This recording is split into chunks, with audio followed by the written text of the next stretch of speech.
Good morning, friends. Welcome back to Julie at Home. I am pretty excited for today's video because it is another book favorite video, but it is about gardening picture books, and I also love gardening. So gardening books, two of my favorite things in the world. In case you are new here, I am a homeschool mom of four. I have a 1-year-old, a 3-year-old. They're actually very close to 2 and 4 at this point, a 8-year-old and a 10-year-old.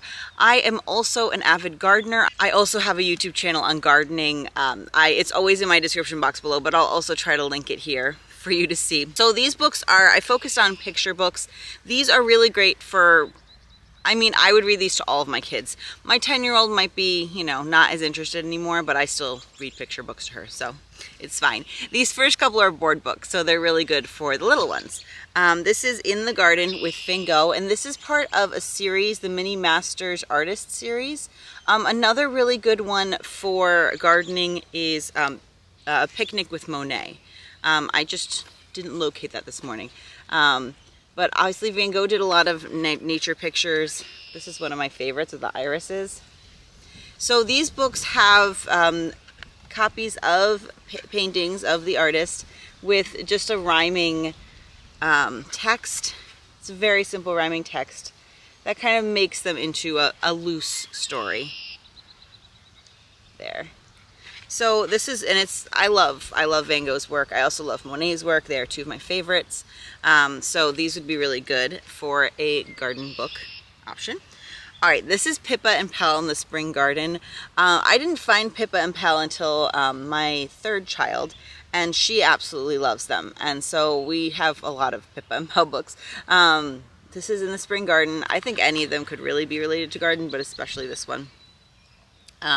Here they plant, I think they're little gnomes. Either way, they're cute. So they plant their garden, and this one has beautiful, I think they're watercolor illustrations. I think that might be my favorite with the strawberries. So yeah, these are it's just a really sweet little picture book about Pippa and Pal, their brother and sister, and they are doing things in their garden. All right. Okay, this one is very well loved. This is Planting a Rainbow by Lewis Ellert. And I've had this book for a very long time. I definitely read this with my oldest when she was tiny. It's about going and getting flowers. So these are the bulbs you plant in the fall, and then there's more seeds that they plant in the spring, and growing a rainbow of flowers. And it labels, like all of the different flowers as they're growing have the labels on them in the book. So you can see the different varieties and what colors they are. And like with little ones, doing colors is a big thing with little ones. So, and it's also just a wonderful thing in the garden. And this, I like this part here. It goes through the rainbow. And again, everything has labels so you can know. So I love this idea. I love the idea of growing a rainbow in the garden. I'll need to do something more specifically like that. So it's got my wheels going. Okay, this next one is We Are the Gardeners by Joanna Gaines and Kids. This is the fixer-upper, part of the fixer-upper couple here, and she also loves gardening. There is an older episode of Fixer-Upper. I don't know which season, but there is an episode where she builds her own, it's like a potting shed / just like gardening small house, small gardening house that she builds around, like within her garden structure. And it's a fun episode if you like gardening. But this is written by her, and it's just about how they started, how they became gardeners. So like they started with house plants, and it's really from the perspective of the kids. And they had some failures, and then they learned how to care for the plants and really enjoyed it. And then they end up expanding their garden, as one does. Once one becomes addicted to plants, one starts to grow more and more. But I really like the pictures in here, and it's just a nice story. It's not anything really groundbreaking, but it's definitely beautiful and worth reading to your kids. Okay. Next is Up in the Garden and Down in the Dirt, and this is by Kate Messner. There's a bunch of these like up and down books in the series, And this is the garden one. And these are great, like kind of science lessons as well. Like here we're talking about what sort of insects and other things you'd find in the soil. It talks about them eating the decaying leaves and such.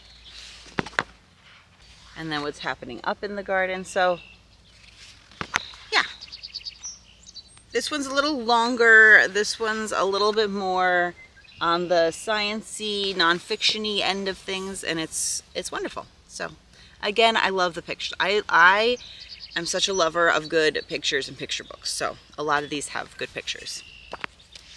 Planting the Wild Garden. So this is actually about how seeds spread on their own, like without people planting them. So it's really interesting. This would also be really great for a botany unit. So I mean, this one has people actually planting them. It talks about birds. So it talks about all the different ways seeds can spread in the wild. Let's see here.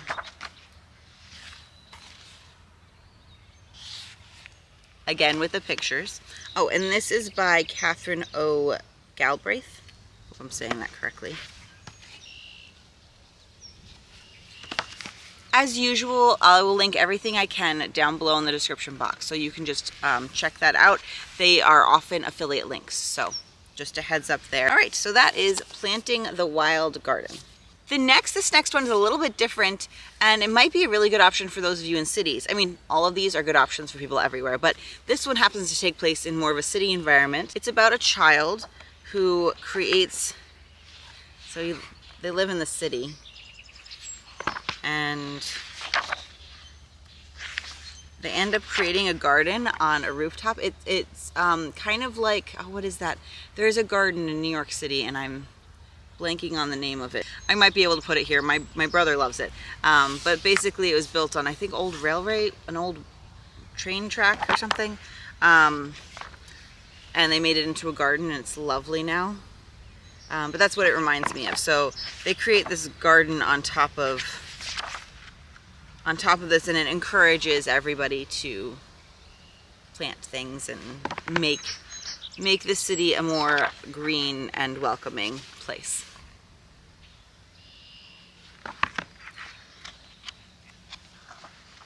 I like this last picture. Kind of giving away the book there. Spoilers, sorry. All right, this one you will have seen in a video before, I am sure. This is Miss Rumphius. It is one of my favorite books. It is not really... So she plants flowers.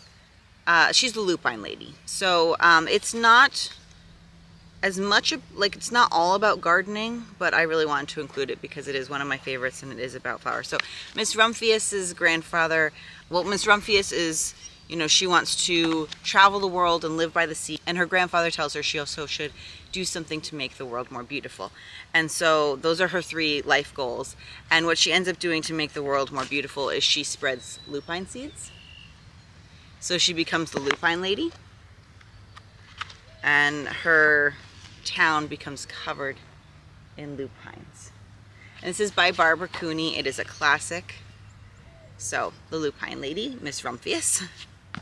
Okay, this one is also a little bit different. This is called Here in the Garden by Brianne Stewart. And this is from Kane Miller, which is also part of Usborne, which is now called Paper Pie, and I am a Paper Pie, I guess, consultant. And so I will, if this is linked below, it'll be on my thing if it's still there. This is an older one, so I'm not 100% sure it's still available. But this is actually, it does take place in the garden, involve gardening, but this is a good story for struggling with a loss, like a death.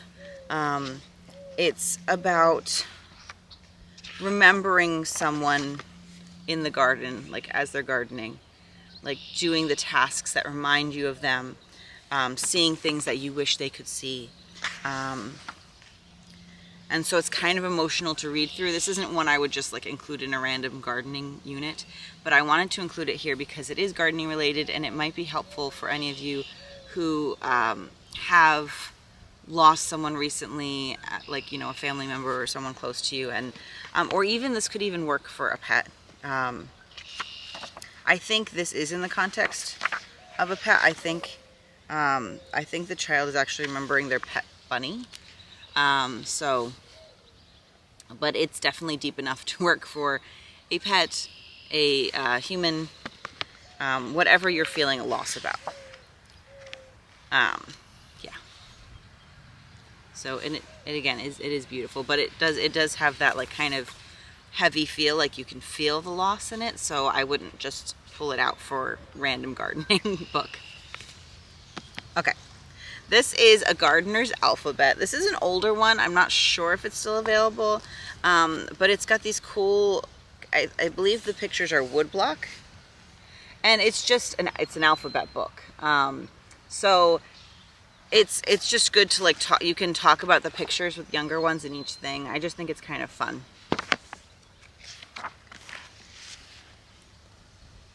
So yeah, the pictures are a little bit different and fun, and it just opens up conversation. Basically, A Gardener's Alphabet. This is Flowers by Gail Gibbons. Gail Gibbons is one of my favorite nonfiction picture book writers. I think she lives around me, which is pretty cool.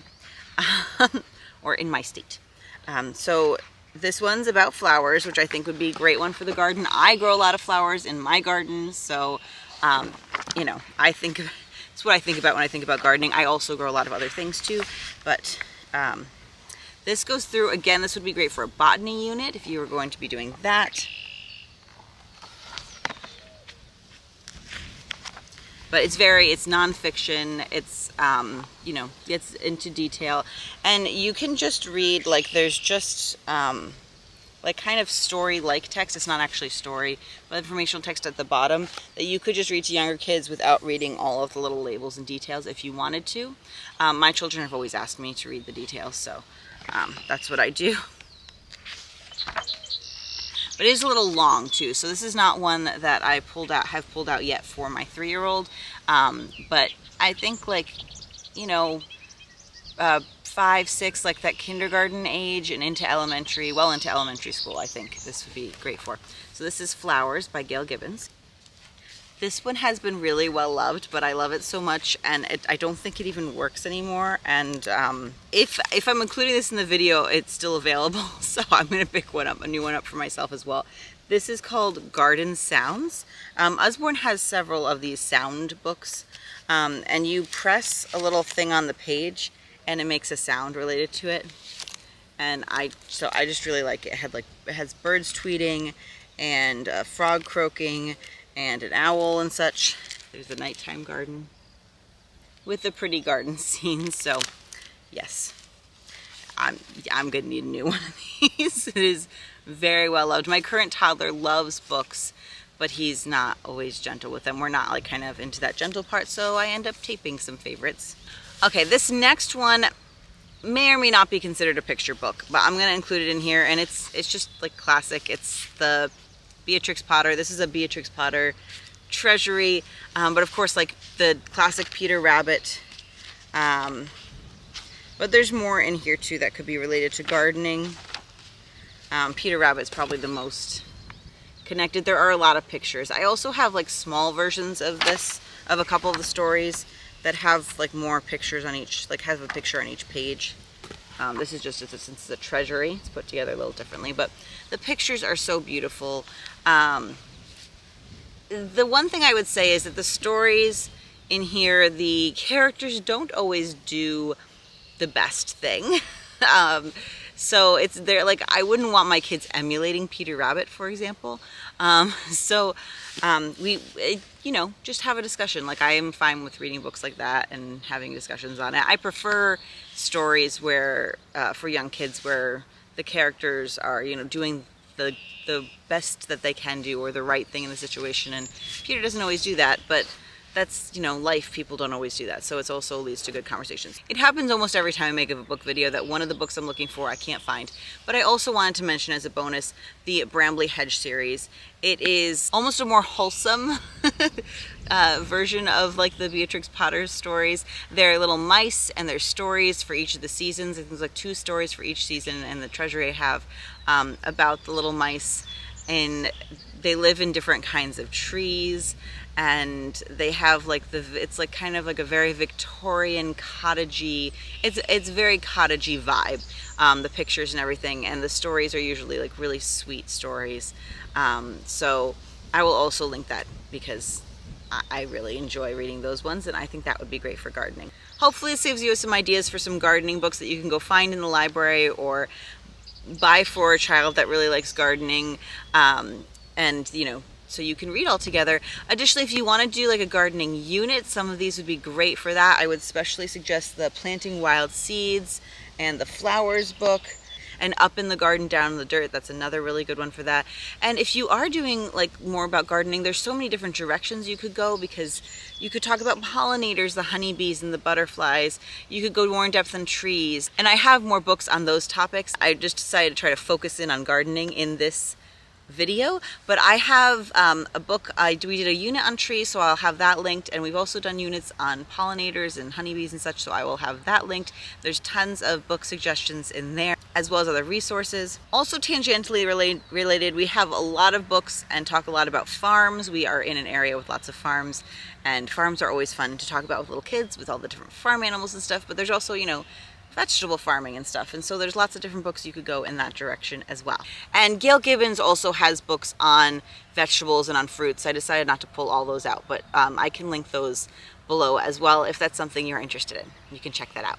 Okay, so I'm going to need to get back to finishing up school with my kiddos this morning and then getting out to work in the garden. I hope you are all having a wonderful day. It is beautiful wherever you are, and you are well. Bye, friends.